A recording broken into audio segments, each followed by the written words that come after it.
So I want to talk to you about these two concepts that are important when we think about what is sociology or how we do sociology. The first of them is called the sociological imagination. We get the term sociological imagination from C. Wright Mills in 1959. And one of the things that we get from him, I want to read a quote for you. He says, "The first fruit of this imagination and the first lesson of the social science that embodies it is the idea that the individual can understand her own experience, engage her own fate only by locating herself within her period, that she can know her own chances in life only by becoming aware of those of all individuals in her circumstances. In many ways, it is a terrible lesson, and in many ways, a magnificent one.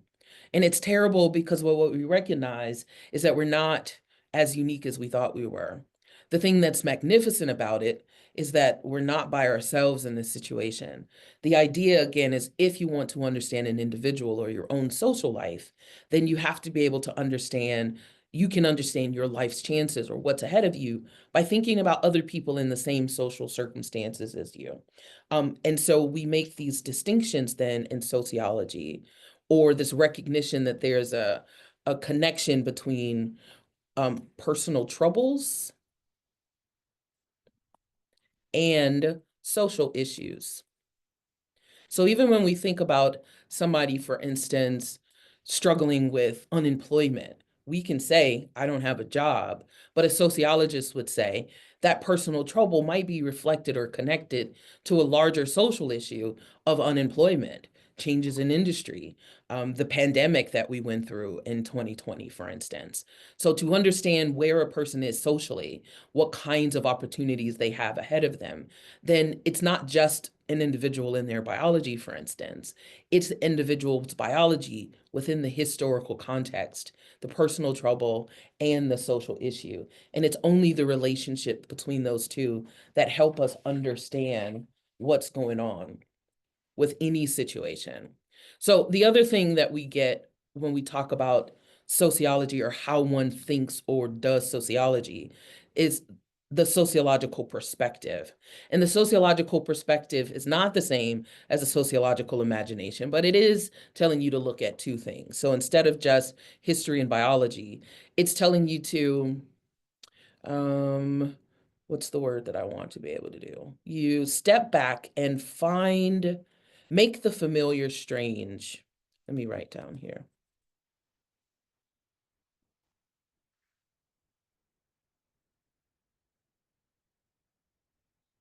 And what this means is there's so much about our general society that is familiar to us. We walk into a new room, a new classroom, and nobody has to tell us anything about how to deal with that classroom because we understand it.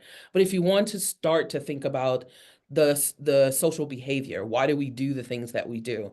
Sometimes you have to step back and look at things that are familiar to you and make them strange, act like it's something that you've never seen before and say, what is that about? What kind of meanings have we assigned to this?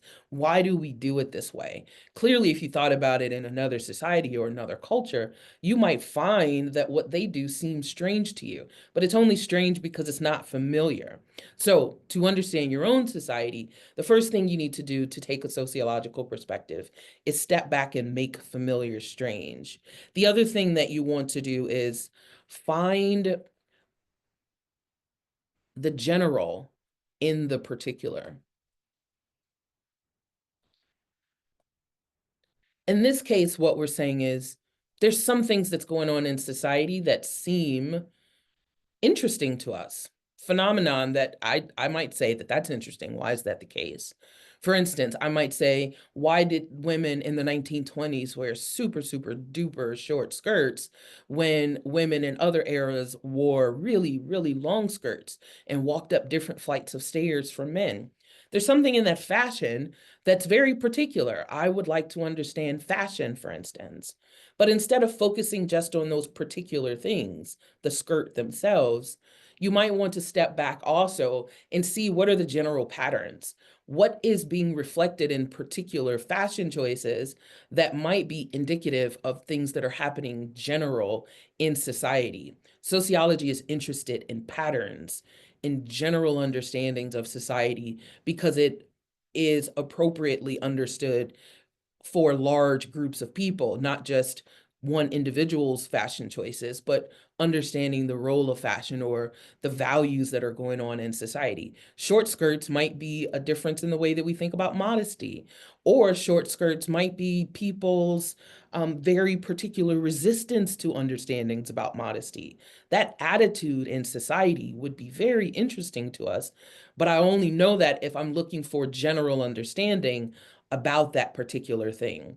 So, two things. The sociological imagination that we get from C. Wright Mills said you got to understand the person in their individual circumstances, their personal troubles, for instance, as it relates to social issues.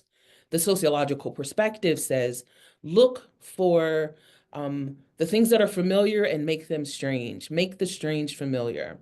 Make the familiar strange, sorry.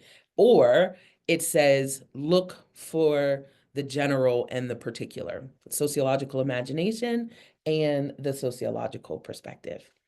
See you in the next video.